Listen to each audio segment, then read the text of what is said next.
அனைவருக்கும் வணக்கம். இந்த நேரத்திலே இப்பொழுது நான் ஒரு காணொளி ஒன்றை உங்கள் முன் சமர்ப்பிக்கின்றேன். பொதுமக்களுக்கு பொதுவாக, குறிப்பாக தளபதி விஜய் அவர்களுக்கும் மற்றும் டிவிகே தோழர்களுக்கும் நான் இந்த காணொளியை தயவு செய்து நீங்கள் இந்த உலகம் முழுவதும் இதனை பரப்ப வேண்டும். ஏனென்று சொன்னால் நான் ஒரு தனி மனிதன். என் மனது கேட்காமல் இவர்கள் இத்தனை காலம் இந்த ஊடகவியலாளர்களில் பத்திரிகையாளர் என்ற பெயர்களை உட்கார்ந்து கொண்டு கிட்டத்தட்ட ஒரு 10 பேர் அவர் செய்கின்ற அழிச்சாட்டியங்கள் கொஞ்சம் நஞ்சமல்ல. எனவே இதனை குறித்து நான் இப்பொழுது உங்களுக்கு முன்னே சமர்ப்பிக்கின்றேன். உதாரணமாக தந்தி டிவி, புதிய தலைமுறை, நியூஸ் 7, நியூஸ் 18, நாம் தமிழர், இப்படி வெவ்வேறு ஊடகங்களில் நடைபெறுகின்ற இந்த டிபேட்ஸ் எவ்வளவு மோசமாக நடைபெறுகிறது என்பதை குறித்து நான் இப்போது சொல்ல வேண்டேன். புதிய தலைமுறையிலே பெரும்பாலும் கார்த்திகேயன், விஜயன் இவர்கள் நெறியாளராக வருகின்றார்கள். தந்தி டிவியிலே கார்கே, இன்னொரு பிரியதர்சினி என்று நினைக்கின்றேன் அந்த அம்மையார். அதற்கடுத்தது இங்கே நியூஸ் 7 கேள்வி நேரத்திலே ரீகன், சாமிக்கண்ணு, கோபாலகிருஷ்ணன் இவர்கள் நெறியாளராக வருகின்றார்கள். அதற்கடுத்து சொல்லதிகாரத்திலே கேப்ரியல் என்பவர், கேப்ரியல், பிறகு இன்னொருவர் நெல்சன் போன்றவர்கள் எல்லாரும் இவர்கள் நெறியாளராக வருகின்றார்கள். ஆனால் இந்த நெறியாளர்களுக்குள்ளே எவ்வளவு பாகுபாடு! எத்தனையோ திறமையானவர்கள் இருக்கின்றார்கள். திரும்ப திரும்ப இப்போ தந்தி டிவியில் எடுத்துக்கொண்டால் ராஜகம்பீரன், ஐயப்பன், அடுத்து சாமிநாதன்,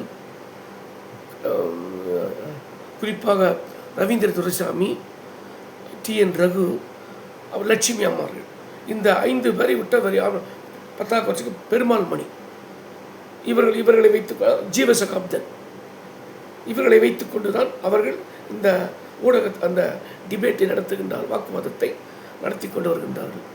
அதே போன்று தந்தி டிவியிலும் சரி, நான் சொன்ன ஆயுத எழுத்து என்ற பெயரிலே அது புதிய தலைமை நேருக்கு நேர் என்ற தலைப்பிலே அவர்கள் டிபேட் நடைபெறுகின்றது. ஆனால் தந்தி டிவியிலே ஆயுத எழுத்து என்ற பெயரிலும், நியூஸ் 7இல் கேள்வி நேரம் என்ற தலைப்பிலும், அதற்கடுத்து நாம் தமிழ் நியூஸ் 18இல் சொல்லதிகாரம் என்ற தலைப்பிலும் இவர்கள் போட்டி போட்டுக்கொண்டு சில இந்த டிபேட்களை நடத்தி கொண்டு வருகின்றார்கள்.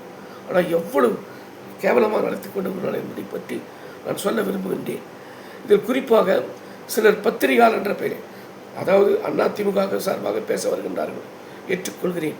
திராவிட முன்னேற்ற கழகத்தின் சார்பாக வருகின்றார்கள், ஏற்றுக்கொள்கிறோம்.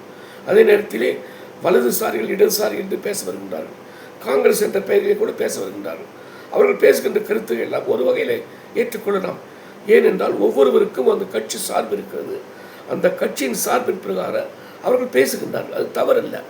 ஆனால் பத்திரிகையாளர் என்ற பெயரிலே இவர்கள் செய்கின்ற சில அட்டூழியங்கள், ராஜகம்பீரன், ஜீவசகாப்தன், கோட்டீஸ்வரன், சுபேர், ரவீந்திர துரைசாமி, ஐயநாதன், ஜென்ராம், முக்கியமாக செந்தில்வேல், இவர்கள் பண்ணுகின்ற அட்டூழியம் இருக்கிறது அல்லவா, ஐயோ ஐயோ ஐயோ! எல்லாரும் பத்திரிகையாளர் என்ற பெயரிலே வைத்துக்கொண்டு இங்கு நான் குறிப்பிட்ட இந்த 8 பேருமே முழுக்க திராவிட முன்னேற்ற கழகத்திற்காகத்தான், அவர் ஆளுங்கட்சிக்குத்தான் ஜாலர் அடித்துக் கொண்டிருக்கின்றார்கள்.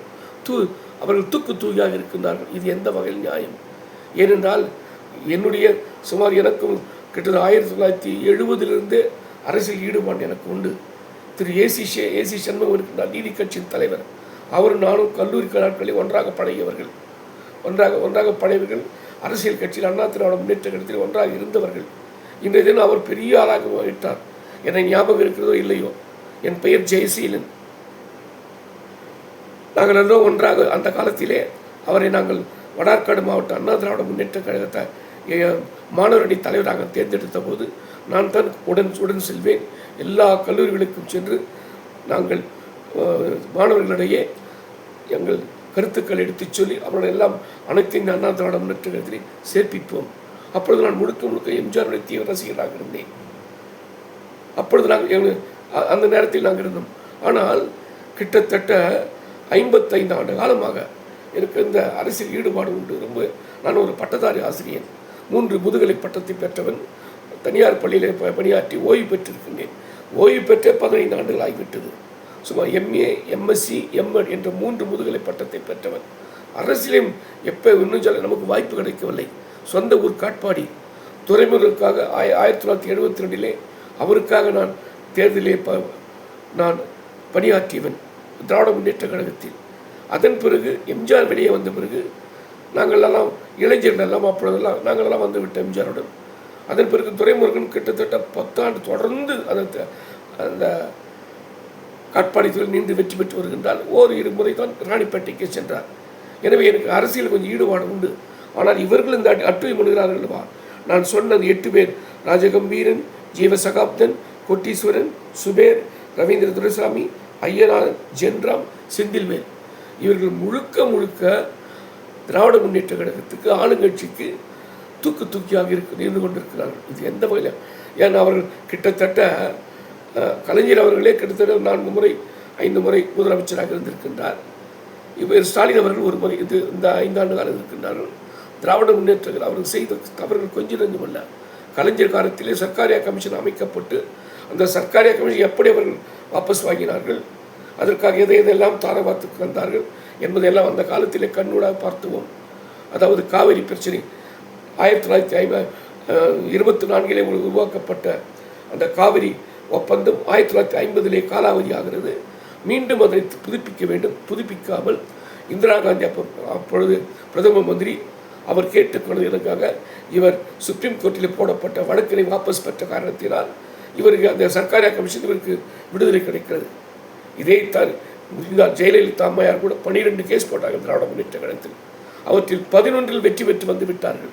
ஆனால் ஒரே ஒரு வழக்கு, அந்த வீடு கட்டிய வழக்கு, அளவுக்கு அதிகமாக சொத்து சேர்த்து விட்டார்கள் என்ற வழக்கிலே அவர்கள் 135 படங்கள் நடித்தவர். அந்த காலத்திலே ஒரு காலத்திலே 5 லட்சம் ஒரு சவரன் 60 ரூபாய் விற்கின்ற பொழுதிலே இப்பொழுது சவரன் 17,000 விற்கிறது, 1,17,000 விற்கிறது. வெறும் 60 ரூபாய் விற்கின்ற காலத்திலே ஒரு படத்திற்கு 5 லட்சம் ரூபாய் பெற்றவர்கள் 135 எவ்வளோ படம் சேர்த்தார்கள். அவருடைய தாயார்கள் அவர்கள் சினிமா நடிகை, அவர்கள் எவ்வளோ காசு சேர்த்து வைத்து சென்றார்கள். அப்படி அவர்கள் அரசியல் நுழைந்து அவர்கள் தனக்கென்று தன்னை பாதுகாப்பதற்காக அது சசிகலா குடும்பத்தை வைத்துக்கொண்டு அவர்கள் செய்த சில அட்டுழியங்கள் இவர் பெயரை கிடைத்தது. ஆனால் அந்த கடைசி ஒரு வழக்கு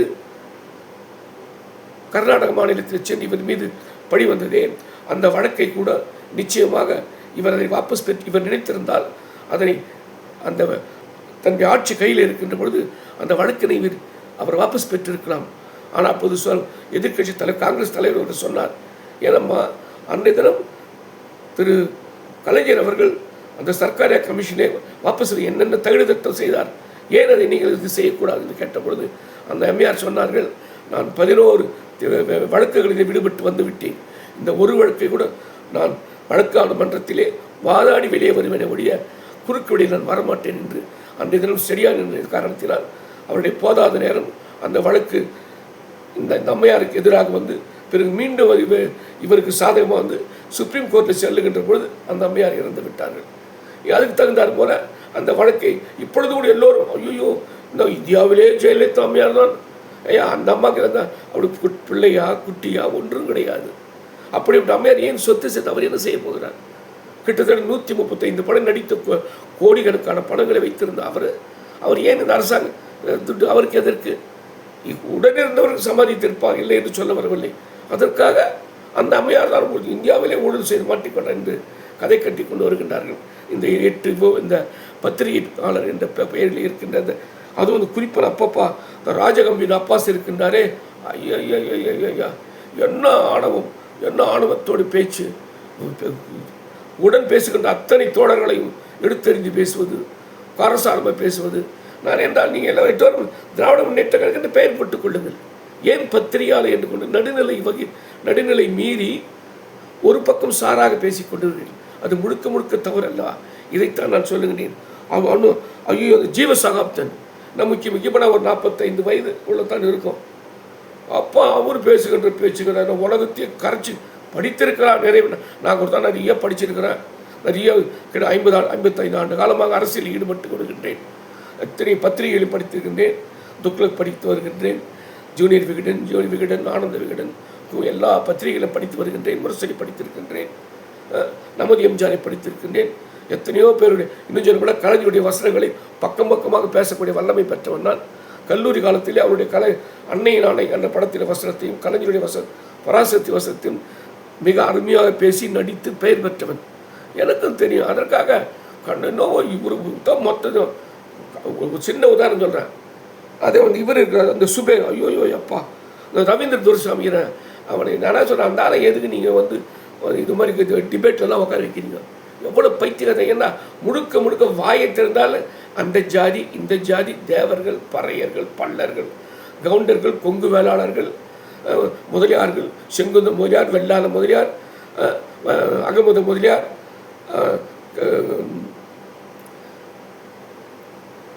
நாயுடுகளை எடுத்துக்கொண்டால் அவர் கவர நாயுடு, செங்குந்த நாயுடு, கவர நாயுடு, பல்ஜி நாயுடு என்று இப்படி நாயுடுகள் ஒவ்வொரு சாதியை எடுத்துக்கொண்டு அவர் அந்த டிபேட்டில் உட்காந்து பேசிக்கொண்டிருக்கிறாரே, இது எந்த வகையில் நியாயம்? இப்படியாக பேசுவது யார் ஒற்றுக்கொள்வார்கள்? சாதிகள் இல்லையடி பாப்பாக்குள்ள தாட்சி சொல்வது பாவம் என்று சொன்னாரே பாரதியார். அப்படிப்பட்ட நாட்டின் தமிழகத்திலே சமூக நீதி பேசுகின்றவர்கள், தந்தை பெரியார் வழியில் நாங்கள் வந்தோரை சொல்லுகின்றவர்கள், டாக்டர் அண்ணாவை பின்பற்றுகின்ற சொல்லுவர்கள், அடிக்கடி சாதியை பற்றி பேசுகின்ற அந்த ரவீந்திர துரைசாமி, இந்த ஆளுக்கு ஏன் எனக்கு ஒன்றுமே புரியல. எப்போ வாயத்திறதுனா இந்த சாதி ஓட்டு அவ்வளோ இருக்குது, அந்த சாதி உள்ள ஓட்டு இருக்குது. நியாயமாக பார்த்தா இந்த ஆளை குண்டாசத்துக்கு உள்ளே போடணும். அப்பேற்பட்ட பத்திரிகையாளர் என்ற பேரில் உட்கார்ந்து கொண்டு அந்த டிபேட்டில் உட்காந்து அழிச்சாட்டியம் பண்ணி கொண்டு பைத்தியக்காரதனமாக பேசி கொண்டு இருக்கிறார்கள். அதே போன்று இன்னும் சொல்ல போனால் அந்த ஐயநாதன், அவர் அதே இந்த ஜென்ரம், ஐயோ முழுக்க திராவிட முன்னேற்ற கழகம், செந்தில்வேல் சொல்லவே தேவையில்லை. இவர்களெல்லாம் விஜய் அவர்கள் பற்றி ஏதோ பார்த்து படுகிறது. இவர்கள் இங்கே உள்ளே இருக்கிற அத்தனை பேர்லாம் கையில் செல்களை வைத்துக் கொண்டிருக்கிறார்கள். செல்லை வைத்துக்கொண்டு அந்த செல்லிலே நோண்டிக்கொண்டே இருக்கிறார்கள். நோண்டிக்கொண்டே அதிலே வருகின்ற செய்தியை வைத்து அதனை அடிப்படையாக வைத்து தங்களுக்கு அங்கே வாதாடுகிறார்கள்.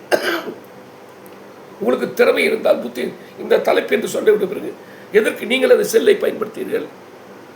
சினிமா நடிகராக இருந்து 33 ஆண்டுகளாக இருந்து அரசியலில் ஏதோ தவறாக சொல்லிவிடக்கூடாது என்பதற்காக ஏதோ குறிப்புகளை வைத்துக்கொண்டு பேசுகின்ற தளபதி விஜய் அவர்களை குறித்து மட்டமாகவும் ஏளனமாகவும் கேவலமாக பேசுகின்ற இவர்கள் ஏன்னா செல்லை நோண்டினுக்கிறீங்க? சும்மா செல்லை நோண்டினா அதில் தான் பேசினுக்கிறீங்க. இது எந்த வகையில் நியாயம்? அது ஐயோ இந்த செந்தில் ஐயோ எப்பா உலகத அவரை போகிற இடமெல்லாம் அளவுதான் பேசுங்க வேணான்னு சொல்ல. ஒரே பக்கம் பத்திரிகையாளர் பேர் எடுத்துருவோம், ஃபுல்லாக டிஎம்கேன்னு போட்டுவோம்.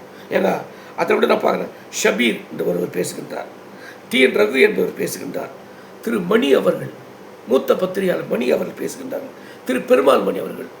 இவர்கள் எவ்வளோ அழகாக டீசெண்டாக பேசுகிறார்கள், கருத்துக்களை எவ்வளவு சிறப்பாக எடுத்து வைக்கின்றார்கள். யார் பக்கமும் இல்லாமல், அந்த பக்கமும் இல்லாமல் இந்த பக்கமெல்லாம் நடுநிலையாக மிக சிறப்பான முறையிலே தங்கள் கருத்துக்களை எடுத்து சொல்கின்றார்கள். அவர்களுக்கெல்லாம் வாய்ப்பு தர மாட்டேன் என்கிறார்.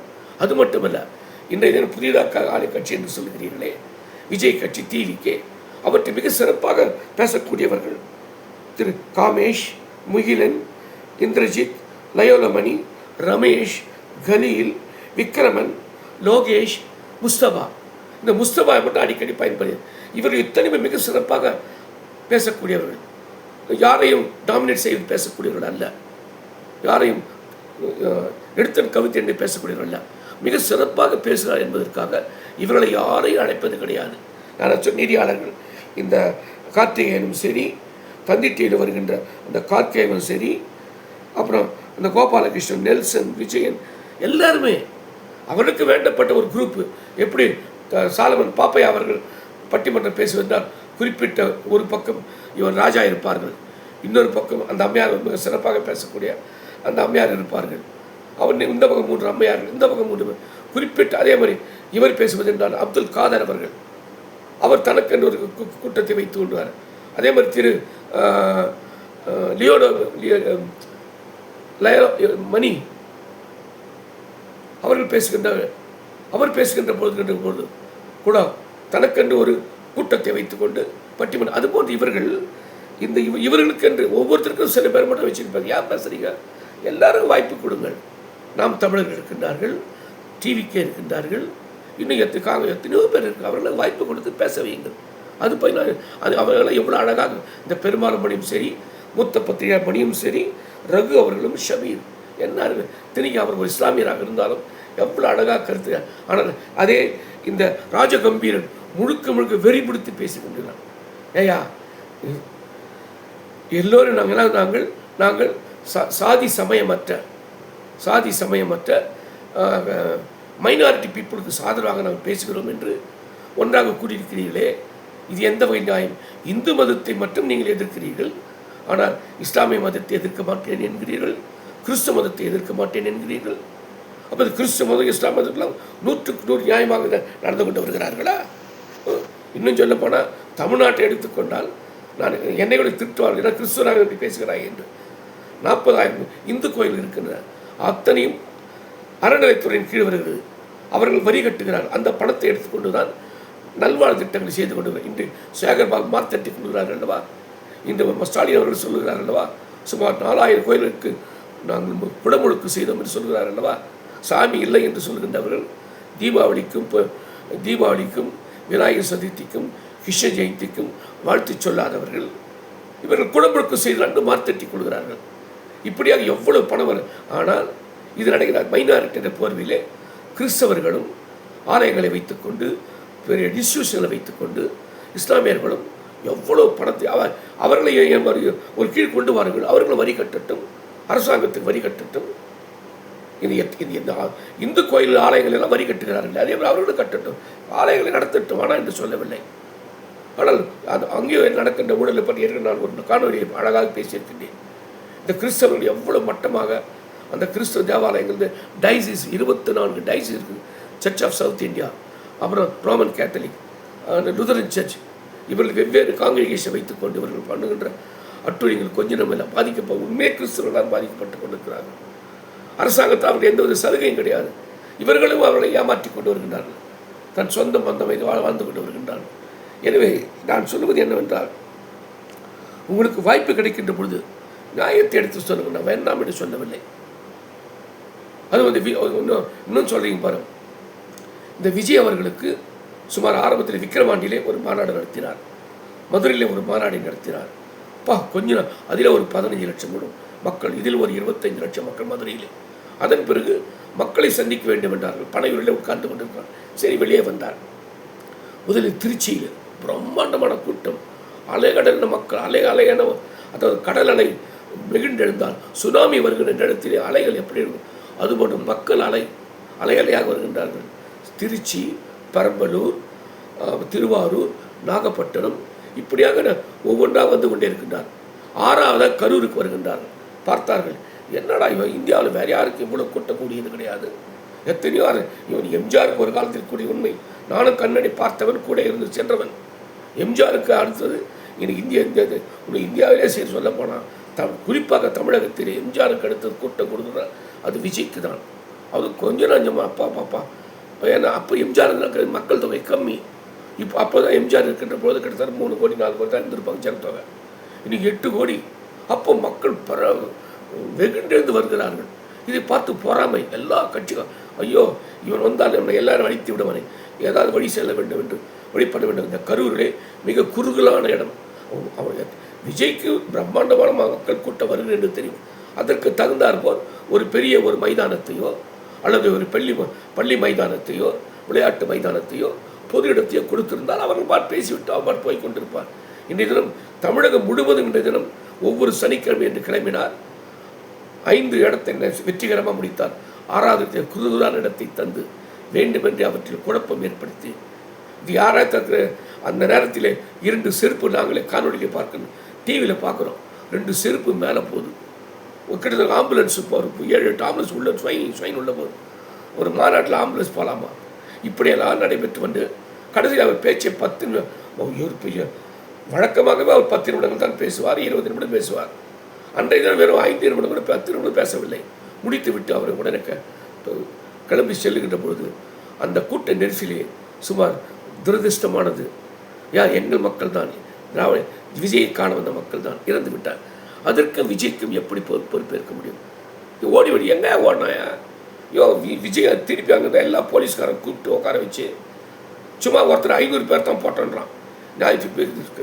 இவர் போகிறாரு, திரு உதயநிதி அவர்கள் போகிறார்கள், ஸ்டாலின் அவர்கள் போகிறார்கள், தமிழ்நாடு ஃபுல்லாக சுற்றுப்பயணம் செய்து கொண்டிருக்கிறார்கள். திரு இவர் போகிறாரு, எடப்பாடி பழனிசாமி, இவர் மோடி அவர்கள் வருகின்றார்.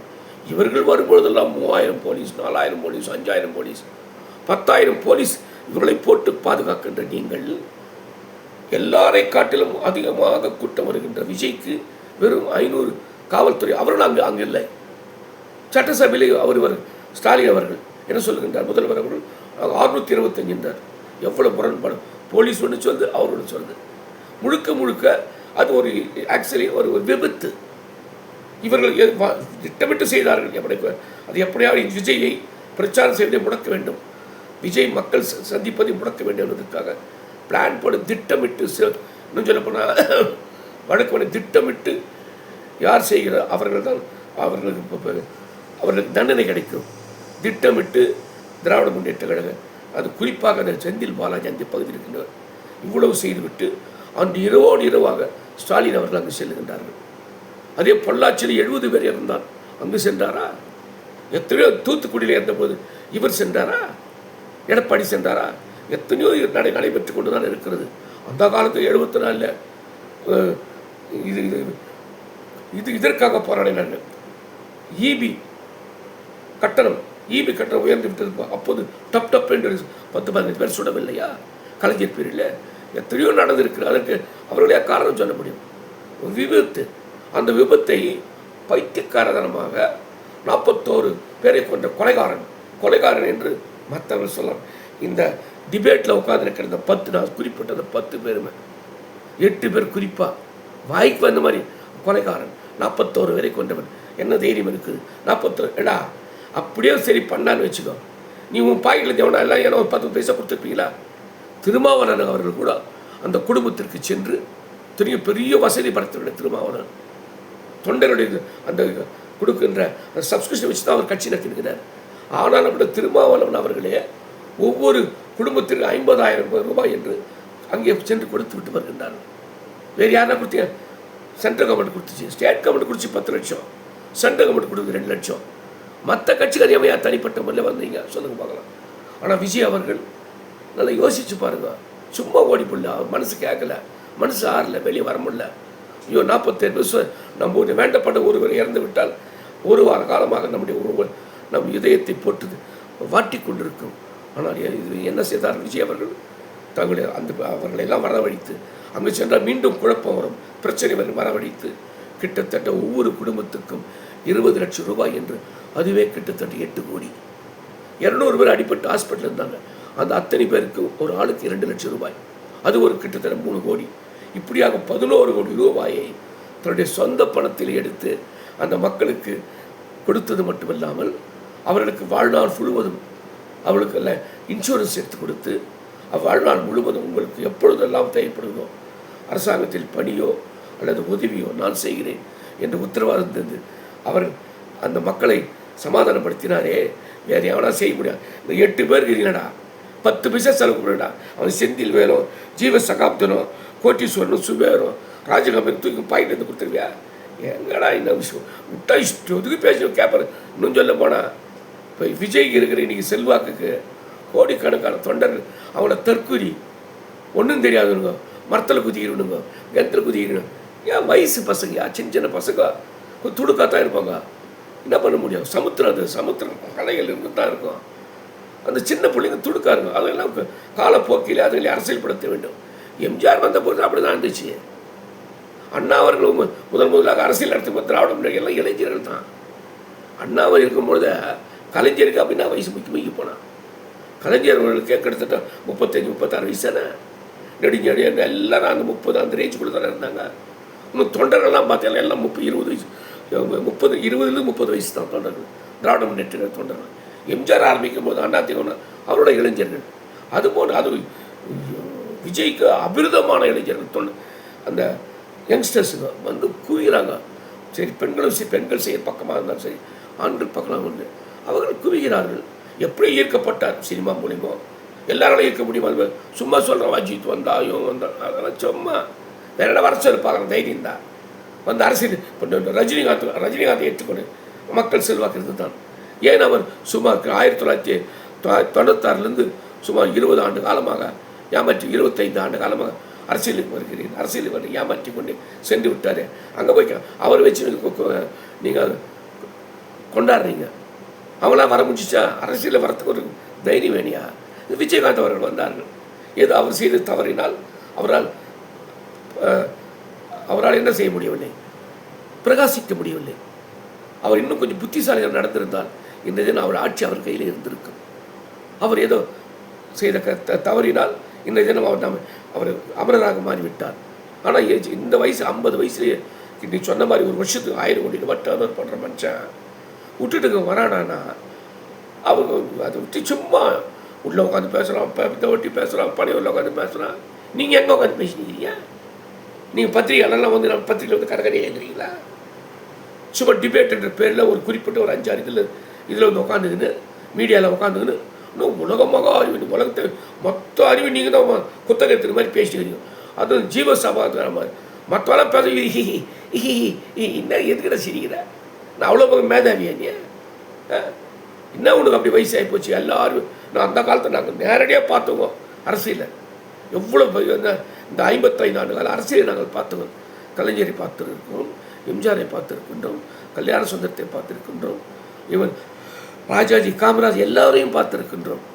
ஆனால் நீ உனக்கு அந்த வயசு கிடையாது. ஆனால் ஆனால் நீ பேசுகிற பேச்சுக்கு தான் எப்பா. எனவே தயவு செய்து சொல்லுகின்றீர்கள் சும்மா 41 கூட கொண்ட. ஆனால் நான் இன்னொன்று கூட கேட்குறேன், இது சிபிஐக்கு போயிடுச்சு. சிபிஐயில் போய் நீங்கள் சிபிஐ வந்து மூளை முடுக்கிற எல்லோரையும் அடைத்து வாங்கணும் வாங்குறான் சிபிஐ. விஜயே 2 முறை வர வச்சிட்டான். தெரியும், அவர் ஒரு சாட்சியாக தான் வர வச்சான். அவர் கூட்டம் போடுறாரு, ஜனம் கூடுது, இதாகி போச்சு. அன்றைய தினம் அவரால் கூட்டம் நடத்த முடியவில்லை. இப்பொழுது உள்ளே அமர்ந்திருக்கிறார், அவர் வீட்டிலே அமர்ந்திருக்கிறார். மக்களை சந்திக்க வேண்டிய அவசியம் இல்லைடா. எம்ஜிஆர் எப்படி புருக்லின் ஹாஸ்பிட்டலில் படுத்துக்கொண்டே வெற்றி பெற்றாரோ அதே போன்று அந்த பனையூரில் இருந்து அமர்ந்து கொண்டே நிச்சயமாக விஜய் வெற்றி பெறத்தான் போகிறார், ஆட்சி பிடிக்கத்தான் போகிறார். அப்படி இல்லை என்றாலும் நீங்கள் யாரும் எதிர்பார்க்காத அளவிற்கு மிக பிரம்மாண்டமான வாக்குகளை பெறத்தான் போகின்றார். இப்பொழுது போன வயது இருக்குதியா, இப்போ தான் 50 வயசு. எடப்பாடிக்கு 72 73 வயசு ஆகுது. நம்ம ஸ்டாலினுக்கு 73 74 வயசு ஆகுது. இப்போ இருக்கின்ற அரசியல் தலைவர் எல்லாருக்கும் வயசாக இருக்குது. வைகோக்கு நான் 85 வயசு, துரைமுருகனுக்கு 88 வயசு. இப்படி எல்லோரும் 80க்கு மேலே. அது ஏடிஎம் டிஎம்கே இருக்கிற பெரிய பெரிய தலைங்கள்லாம் இன்னும் இருக்கிற டிஎம்கே ஒரே ஒரு இளைஞர் யார்? உதயநிதி ஸ்டாலின். அப்படிப்பட்ட அதிசயமான ஒரு கலைஞரை மாதிரியோ ஸ்டாலின் மாதிரியோ மிக மேதாவையும் கிடையாது, சிறந்த பேச்சாற்றுள்ளவர்கள் எழுத்தா எதுவும் கிடையாது. ஆனால் அவருக்கு ஒரு கூட்டம் இருக்கிறது, இல்லை என்று சொல்லவில்லை. அவ்வளோதான். அப்படி இருக்கின்ற பொழுது எதற்காக நீங்கள் தேவையில்லாமல் எல்லாம் பேசுனீங்க உட்காந்து சொல்லு பார்க்கலாம். இப்போ விஜய் அவர்கள் அவரை இப்படி எந்த நேரமோ எப்போ பாரு டிவி தன்னா எந்த மூலமும் விஜய் விஜய் விஜய் விஜய் அப்பொழுது. அதாவது ஏனென்றால் உங்களுக்கு பயம், எப்படி எல்லோரும் விஜய் எல்லாரும் வெற்றி கொண்டு விஜய் இந்த மீண்டும் ஆட்சிக்கு வந்தப்போ அந்த பயம். இந்த தினம் தமிழகம் முழுவதும் சுற்றி சுழன்று இருப்பார். அவர் இப்போ போட்டி போட்டுக்கொண்டு நீங்கள் அவரை கெடுத்தது இல்லாமல் கிட்டத்தட்ட ஒரு மாதம் 6 இடத்துக்கு போனார்ல. இந்த நேரம் அவர் கிட்டத்தட்ட 4 மாதம் ஆச்சு. அவர் போய் 2 இடம் தான் போனார், பாண்டிச்சேரி, ஈரோடு. இந்த நேரம் இந்த 4 மாதம் விட்டுருந்தா கண்டிப்பாக தமிழகத்தில் 3/4 இடத்தை சுற்றி திருப்பார். இப்பொழுது 2 மாதம் அவர் போச்சுப்பா, அங்கொன்று இங்கொன்று மீட்டிங் போட்டால் போகிறோம். ஆனால் நீங்கள் திட்டம் போட்டு நான் சிபிஐ கூட நான் சொல்கிறேன், இந்த வழக்கு ஒட்டு மொத்தம் சிபிஐலே நடந்து கொண்டு இருக்கிறது. அப்படி இருக்கும்போது எதை அடிப்படையாக வைத்து 41 வரை கொண்டு விட்டார் விஜய், 41 வரை கொண்டு விட்டார் கொலகாரர் விஜய் என்று சொல்லுகிறீர்களே. அந்த சிபிஐ கூட எப்படி தான் ஒரு வழக்காடு மன்றத்திலே வழக்கு நடைபெற்று கொண்டிருக்கிறது சீரியஸாக. யார் காரணம் என்று சொல்லி, அரசாங்கம் காரணமா, அந்த கூட்டத்தை நடத்தியவர்கள் காரணமா, இல்லை போலீஸ் துறையில் காவல்துறை சார்ந்த காரணமா, அதாவது செந்தில் பாலாஜி என்று எல்லோரும் சொல்கிற அவர் காரணமா என்று இன்றைய தினம் அது நடந்து கொண்டிருக்கிறது. வழக்கு மன்றத்திலே வழக்கு நடந்து கொண்டு. அப்படி இருக்கின்ற போது இந்த 8 பேரும் எப்பா உட்காந்து கொலகாரன் பைத்தியோ நியாயமாக சொன்ன அவருக்கு இருக்கிற செல்வாக்கு கடைக்கன், அதான் சொல்லலை, மண்ணில் கடைக்கன் பார்வை, கண்ணியரின் கடைக்கன் பார்வை கிடைத்தால் மண்ணின் மாமலைக்கும் கடுகாணும். அது மாதிரி இன்றைக்கி விஜய் அவர்கள் கடைக்கன் பார்வை காட்டினால் போதும், லட்சக்கணக்கான இளைஞர்கள் வைத்துக் கொண்டு உங்கள் கதியெல்லாம் என்ன ஆகும்? நாடு நாடாக இருக்குமா? இப்படி பொறுமை பார்ப்பேன். இது வரைக்கும் யாருக்கும் அவர் பதில் சொல்வது கிடையாது, அனாவசியமாக பேசுவது கிடையாது. செய்த ஊழலை குறித்து சொல்லுகின்றார்கள். நீங்கள் கொடுத்த அந்த வாக்குறுதிகள் 540 வாக்குறுதி கொடுத்தீர்கள், அவற்றிலே பாதி கூட செய்யலையே. அதை ஒரு ஏரியாவில் போய் சொல்கிறாரு. அந்த இடத்துல இங்கங்கே இந்த இடத்துல ஊழல் நடந்துன்னு சொல்கிறார். அது வேறு என்ன சொல்கிறார்? அவர் உங்கள் சொத்தை பிடிக்கிறாரா, இது பண்ணினாரா? அதுக்கு நீங்கள் பதில் கொடுங்க, அவ்வளோதான். பத்திரிகை இருக்குது, காணொலி இருக்குது, இது கொடுங்க. அதை விட்டு நீங்கள் என்ன பண்ண எல்லாம் ஒட்டுமொத்த டிஎம்கேன்னு போட்டுங்க. இப்போது டிஎம்கேயோட தமிழன் பிரசன்னா ஒரு பேசுகிறார், சரவண வழக்கறிஞர் பேசுகின்றார்கள், சூர்யா வெற்றி கொண்டான் பேசுகிறார்கள், இன்னும் டிஎம்கே பேர் போட்டுக்கொண்டு நிறைய பேர் பேசுகின்றார்கள். தவறில்லை, அவர் கட்சிக்காக. இவர்கள் அப்போ கூலிக்கு மாறடிக்கிறோம். நீங்கள்லாம் பத்திரிகையாளர்னு பேர் கொண்டு குடிப்பட்டு ஒரே பக்கம் சாய்ந்து கொண்டு இருக்கிறீர்களே. கண்ணை கொண்டு இந்த 8 பேர் 41 கொலை செய்து விஜய் 41 கொலை வேண்டாம், அளவுக்கு மீறி போய் கொண்டிருக்கிறீர்கள். சாது மிரண்டால் காடு கொள்ளாது. நீங்கள் ஏதோ பேசிவிட்டு வெளியே சென்று விட்டால் பத்திரமாக வீடு சென்று விட்டு நினைத்து கொண்டிருக்கிறீர்கள். விஜயும் பொறுமையாக இருக்கின்றார், டிவிக்கும் பொறுமையாக இருக்கின்றார்கள். ஆனால் அவர்களும் வேறு மாதிரி சென்று ஒரு காலத்தில் தெரியும் ஒரு அராஜகம் தான் எவ்வளோ மோசமாக நடக்கும் என்று. அவையெல்லாம் எதுவும் இனிமேல் டிவிக்கு இதுவரைக்கும் யாரையாவது அது மாதிரி எங்களை இப்படி பேசுறீங்க, இப்படி கொண்டீங்க, வந்து பண்ணுறீங்க, யாரும் தேவையாக உங்களை தொட்டு இருக்கிறாங்களா? இவர் விஜய் அவர்கள் அத்தனை அவருடைய அந்த வாக்குவாதத்தில் ஈடுபட்டு சொல்கிறார்களே, சுமார் கிட்டத்தட்ட காமேஷ், முகிலன், இந்திரஜித் எல்லோரையும் அழைத்து ரமேஷ் என்ன சொல்கின்றார்கள்? அவர்கள் கோபப்பட்டால் நீங்கள் படக்கூடாது. நீங்கள் வாக்குவாதம் செய்வதை நான் பார்த்து கொண்டிருக்கின்றேன், டிபேட் செய்வதை நான் காணொலியை பார்க்கின்றேன், மிக சிறப்பாக செய்யும். ஆனால் அதே நேரத்தில் சில நேரங்களில் நீங்கள் கோபப்படக்கூடாது, பொறுமையாக எடுத்து சொல்லுங்கள். அவர் 1000 கோபத்தை பட்டு கொண்டு படட்டும், எல்லாம் நீ பண்ணு கரெக்டாக. அப்புறம் சும்மா வந்து இதை படிக்கிறாரு, ஒன்றுமே கிடையாது, தற்கொலைகள், மரத்தில் குதிக்கிற குரங்குகள், என்னங்கடா ஆகுதுனே. சின்ன வயசு பசங்க இப்படி அவங்கள பேசுறீங்களே, எவ்வளோ சின்ன பசங்க ஒரு 100 பேர் சேர்ந்து ஒன்று வந்து நீங்கள் போகிற நேரத்தில் மடிக்க ஒன்று என்ன பண்ணுவீங்க சொல்லி பார்க்கலாம், நியாயமாது. ஆனால் இப்படிப்பட்ட கூட்டத்தையும் கட்டுக்கோப்பட வைத்துக் கொண்டிருக்கின்றார் விஜய் அவர்கள். அதற்காக நீங்கள் அவரை பாராட்ட வேண்டும். எனவே இனிவரும் காலங்களிலே தயவு செய்து அந்த கார்த்திகேயனும் சரி, கார்கேவர் இருந்தாலும் சரி, அந்த ரீகன் சாமிக்கண்ணா இருந்தாலும் சரி, அவங்க கூட பார்த்தீங்கன்னா இந்த பத்திரிகையாளர் இருக்கிறாங்களே, இவங்களுக்கெல்லாம் அளவுரிய டைம் கொடுக்குறது. ஒவ்வொருத்தரும் 10-15 நிமிஷம் பேசுவாங்க, குறுக்க போக மாட்டாங்க. மற்றவங்க யார் பேசுகிறாலும் குறுக்கு கேள்வி கேட்குறாயா? அப்போ அவங்களுக்கு டிஎம்கே ஆளுங்கட்சின்னு பயமா? அவங்க பேசும்போது கரெக்டாக ஃப்ரீயாக 10 நிமிஷம் ஃபுல்லாக பேச விடுறீங்க. அப்படியும் குறுக்கிடுவதாக இருந்தாலும் மென்மையாக குறுக்கிடுங்கள். ஆனால் இவர்களை யார் பேசினாலும் சரி, மற்ற விஜய்க்காக பேசுகின்றவர்கள், மற்ற இதுக்காக பேசுகின்றவர்கள் எல்லாரையும் மடக்கி இந்த நெறியாளர் என்ற போர்வையிலே அவர்கள் பண்ணுறாட்டி இன்னும் அளவுக்கு மீது அதிகமாகிறது. எனவே இது மாதிரி குரூப்பிஸ் வேண்டாம் ஐயா. திரு கார்த்திகேயன் அவர்களே, கார்கா அவர்களே, திரு ரீகன் அவர்களே, சாமிக்கன் அவர்களே, அவர் கோபாலகிருஷ்ணன் அவர்களே, தயவு செய்து இது போன்று ஒரு குரூப்பிசம் ஒரு பக்கமாக சாய்ந்து குறிப்பிருக்கிற சிலரை மட்டும் எல்லோரையும் அடையுங்கள். நானும் பார்க்கணும் கிட்டத்தட்ட ஒரு மாதமாக நான் தான் கேட்கறதுக்கு ஆள் இல்லைனா கூட என்னையா இன்றைக்கு இல்லையா 31 இதே விஜய் இப்போ இருக்கிற அவருக்கு இருக்கிற அந்த கான்ஃபிடென்ஸ், அவருக்கு இருந்த நம்பிக்கை, அவருக்கு இருந்த அந்த திட நம்பிக்கை, இதை நம்பிக்கையோடு அவர் அரசியல் செய்வார். ஆனால் நிச்சயமாக இப்பொழுது இல்லை என்றாலும் 1937 கண்டிப்பாக ஆட்சியை பிடிப்பார். அப்பொழுது நீங்களாம் இருந்தால் செய்ய மாட்டார். அந்த பழிவாங்க புத்தி அவரிடம் இல்லை. அப்படிப்பட்ட மனுஷனை நீங்கள் நான் அப்படி போட்டு கேம் ஆடுறீங்க, நல்லா இல்லை இது. எனவே தயவு செய்து கேட்டுக்கொள்கின்றேன், பேசுகள் வேண்டாம் என்று சொல்லுகிறேன். நெறியாளர்களும் சரி, பத்திரிகையாளர்களும் சரி, மற்றவர்களும் சரி, எல்லோருக்கும் வாய்ப்பளிங்கள். நியாயமானதை பேசுங்கள், சத்தியத்தை பேசுங்கள், தர்மத்தை பேசுங்கள். எடுத்தேன் கவுத்தேன் என்று பேச வேண்டாம். எங்கள் 55 ஆண்டு காலம் ஒவ்வொருடைய வரலாற்றை நீங்கள் படிப்பீர்களா? யார் எவ்வளவு தவறுகள் செய்தார்கள் என்று எனக்கெல்லாம் வாய்ப்பு கிடைக்கவில்லை. அது மாதிரி உங்களுடைய அந்த டிபேட்டில் கலந்துக்கிறதுக்கு வாய்ப்பு எனக்கு கிடைக்கவில்லை. ஒருவேளை கிடைத்திருந்தால் உங்களால் அக்குவர் ஆணிவர் பீத்து மேய்ந்திருப்பேன். நான் என்ன செய்வது? சிலருக்கு வாய்ப்பு கிடைக்கும், எனவே தயவுசெய்து நம்ம விஜய் அவர்கள் சொன்னது போல நம்பிக்கையோடு இருப்போம், கான்ஃபிடண்ட்டாக இருப்போம். வெற்றி நமதே. அனைவருக்கும் நன்றி, வணக்கம்.